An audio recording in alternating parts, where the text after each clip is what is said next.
Mga kaibigan, andito naman po tayo para sa ating programa. Ang Tina, Dale, halika kaibigan. Samahan mo akong basahin ang kanyang sulat para sa atin. Dear Tina, Dale, ako po si Lenita ng 94th Street, Inayawan, Nilagawan City. Isa po akong simpleng babae. Mayroong 4 na anak. Walang asawa.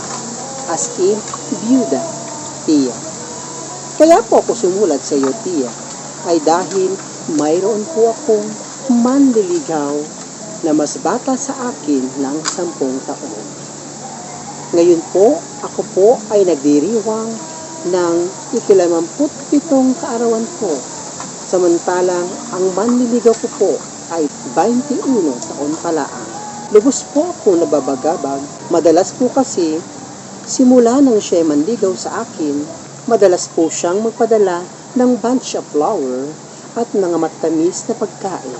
Dahil sa mga ginagawa niya na pag-aasikaso at pagbigay sa akin ng mga regalo, ay nahulog na ang loob ko sa kanya.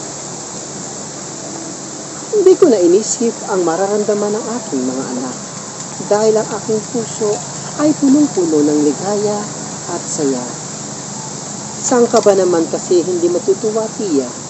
Sa edad kong 75 taong gulang, ay hindi ko sukat akalain may magkakagusto pa pala sa akin. Tinanong ko naman siya kung bakit niya ako nagustuhan. Pero ang tanging sagot lang niya ay hindi natuturuan ang puso. Madalas pa nga niyan sabihin sa akin na age doesn't matter pagdating sa pag-ibig. Totoo naman, Tia. Walang edad-edad pagdating sa pag-ibig dahil ako ngayon ay puno ng ligaya at tuwa dahil mayroon akong bagong inihiro.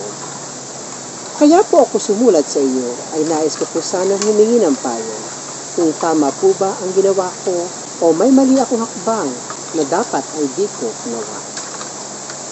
Nagmamahal, Lenita ng 94th Street, Barangay Inayawan, Nilagawan City. Sa iyo, Lenita, ng 94th Street, Inayawan, Nilagawan Street, ang masasabi ko lang ay wala. Kasi ikaw ang umibig at hindi ako. Ang tanging masasabi ko lang ay mayroong kang pagkakamali sa iyong hakbangin dahil hindi mo muna kinuha ang opinyon ng iyong mga anak kung magugustuhan ba nila ang iyong bagong manliligaw at basta-basta mo na lang siyang sinagot dahil nga in love ka. Mga kapamilya, mga ka-area, tulad ng sinabi ko, walang masamang magmahal, basta depende at kung napapanahon at ang kung lahat ay naayon sa iyong kagustuhan. Katulad na nangyari kay Lenita, basta na lang siya sumang-ayon at sumagot sa panliligaw ng kanyang iniiro. Una sa lahat, mga kapamilya, bago tayo magmahal ay siguraduhin muna natin walang hadlang, walang aayaw at ang lahat ay papabor sa ating kagustuhan. Parang ang pangyayari sa iyo, Lenita, ay katulad na nangyari sa aking kumare.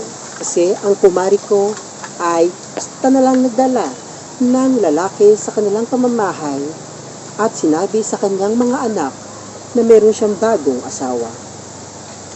Lagi natin pakakatandaan, mga kapamilya, walang pumipigil sa iyo magmahal, walang pumipigil sa iyo maging maligaya. Ang masakit lang, sana man lang, ay inirespeto mo ang mararamdaman ng iyong kapamilya o ng iyong mga anak. Sa mga ganitong sitwasyon, mga kapamilya, mga ka-area, ay mahirap magdesisyon, mahirap magpayo, dahil ito po ay laban ng pag-ibig at ng pamilya. Sana man lang, bago mo siya sinagot, ay inalam mo muna ang mararamdaman at desisyon ng iyong mga anak. Kasi, paano kayo magsasama ng maluwag ng iyong bagong sinisinta kung sa umpisa pa lamang ay may maling hakbang ka na? Siguro sa iba at sa paniwala ng iba ay tama lang na sundin ang puso.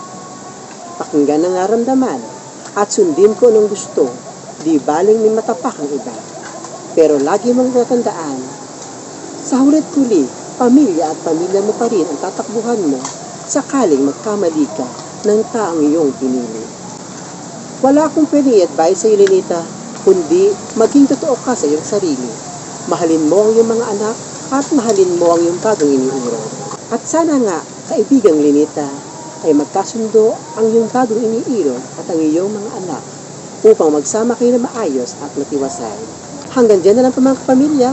Maraming salamat sa iyong panonood. Maraming salamat muli sa mga tumatangkilik sa ating mga liham. Hanggang sa muli, at ito po ang inyong Tia Dina Dale. Bye-bye!